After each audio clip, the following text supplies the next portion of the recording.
Vivo Pakistan में उन companies में शुमार होती है जो एक्टिवली न्यू स्मार्टफोन्स मार्केट में इंट्रोड्यूस करवाती रहती हैं, जबकि इस कंपनी का कोई high and smartphone Pakistani market में अवेलेबल नहीं, सिर्फ 2 सीरीज़ के फ़ोन्स ही अवेलेबल हैं। वी सीरीज़ जो कि अपर मिड रेंज तस्वर की जाती है, इसमें V15 और V15 Pro अब तक के आखिरी 2 फ़ोन्स हैं, और वाई सीरीज़ जो एंट्री लेवल से मिड रेंज में काफ़ी ज़्यादा रेंज कवर करती है। शायद इसी रेंज को डिवाइड करने के लिए कंपनी एक तीसरी S सीरीज़ भी इंट्रोड्यूस करवा चुकी है, जिसमें पहला फ़ोन Vivo S1 फ़िलहाल तो V सीरीज़ के मुताबिक ही लग रहा है। देखते हैं आगे इस सीरीज़ के बारे में कंपनी ने क्या डिसाइड किया है। यहाँ हम Y सीरीज़ के अब तक के सबसे सस्ते फ़ोन की बात करने जा रहे हैं, Vivo Y90, जो बिल्कुल बेसिक्स फीचर सेट के साथ आता है। इसकी प्राइस पाकिस्तान में लगभग 17,000 रुपये होगी। एग्जैक्ट प्राइस मुझे भी पता नहीं, क्योंकि इस वीडियो को बनाते वक्त कंपनी ने ऑफिशियल प्राइस रिवील नहीं की। हो सकता है स्क्रीन पर कहीं लिंक दे दूं ऑफिशियल प्राइस का, जैसे इस फ़ोन की अवेलेबिलिटी अनाउंस हो। आप देख सकते हैं 2 GB रैम आजकल सबसे मिनिमम समझी जाती है किसी भी एंड्रॉयड स्मार्टफोन में, और ये फ़ोन सिर्फ इतनी ही मेमोरी के साथ मिलेगा आपको। कुछ मेजर एलिमेंट्स बॉक्स के नीचे प्रिंट किए गए हैं, स्क्रीन साइज मेंशन किया गया है, फेस अनलॉक फीचर है, और 4030 मिली एम्प आवर की बैटरी कुछ इंटरेस्टिंग है। तो मेरे ख्याल से इस फ़ोन को जल्दी से अनबॉक्स कर लेते हैं।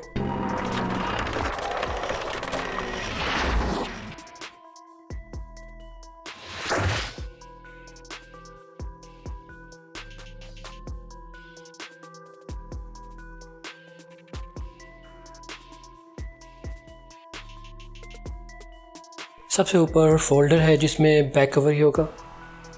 जी, एक अलग प्लास्टिक बैक कवर ही है।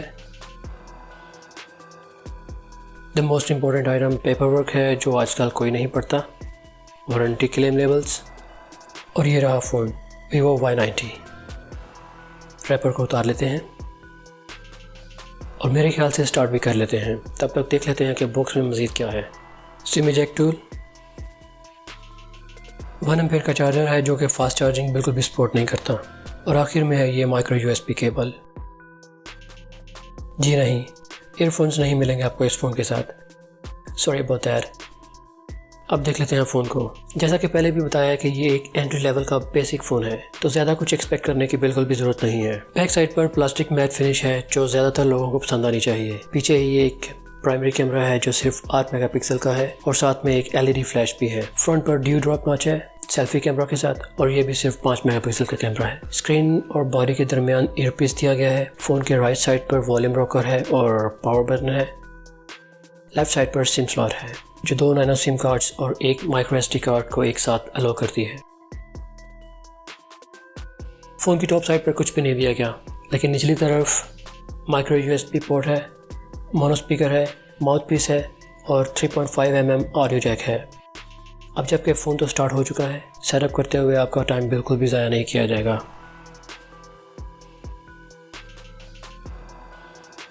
फन टच OS का वही सेम इंटरफेस है। टॉप पुल डाउन पैनल में सिर्फ आपको नोटिफिकेशंस मिलेंगी, टाइम और डेट भी मौजूद है, लेकिन शॉर्टकट्स और क्विक टॉगल्स के लिए आपको कंट्रोल सेंटर नीचे से पुल अप करना पड़ेगा, जिसमें ब्राइटनेस और वॉल्यूम कंट्रोल भी मौजूद है। ये फ़ोन अभी भी एंड्रॉयड 8.1 ऑडियो पे चल रहा है, और फन टच OS का वर्जन 4.5 भी पुराना ही है। सबसे बेसिक चीज़ इस फ़ोन का क्वाड-कोर CPU है, Helio A22, जो कि पावर VR GE 8300 GPU के साथ कुछ बेसिक गेम्स ही खेलने देगा आपको। फन टच OS का गेम मोड तो मौजूद है, लेकिन पता नहीं कितना बूस्ट कर पाएगा किसी भी 3D गेम को। वैसे भी 2 GB रैम के साथ इस फ़ोन का मेन पर्पज़ स्टैंडर्ड यूसेज ही होना चाहिए। 32 GB स्टोरेज भी काफ़ी है इस प्राइस में।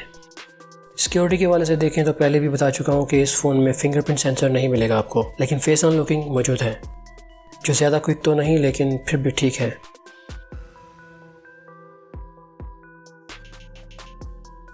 कैमरे को देख लें तो फ्रंट पर 5 मेगापिक्सल का कैमरा ब्राइट लाइट में तो ठीक लग रहा है। बाकी कंप्लीट रिव्यू में ही बता सकते हैं कि ओवरऑल कितना अच्छा काम करता है। 8 मेगापिक्सल का मेन कैमरा भी कुछ मिलता जुलता रिजल्ट ही दे रहा है। डायनामिक रेंज तो ना होने के बराबर है, लेकिन डिटेल भी कुछ ठीक लग रही है। अभी इस फ़ोन के बारे में कुछ ज़्यादा तो नहीं कह सकते, लेकिन Vivo Y91C जिसकी इस वक्त मार्केट प्राइस 19,000 रुपये है, उसके हिसाब से Y90 की प्राइस 17,000 रुपये, जो कि ठीक से बैलेंस करती है। अगर 15,000 रुपये में मिल जाता है ये फ़ोन तो इम्प्रेसिव है। बाकी डिटेल तो हम कंप्लीट रिव्यू में ही देख सकेंगे। फ़िलहाल तो हमें इंतज़ार है Vivo की न्यू S सीरीज़ का। तो सब कुछ जल्दी जानने के लिए आपको अभी इस चैनल पर सब्सक्राइब करना चाहिए। इस वीडियो को लाइक भी कीजिए और शेयर भी कीजिए। मिलते हैं नेक्स्ट वीडियो में। अल्लाह हाफ़िज़।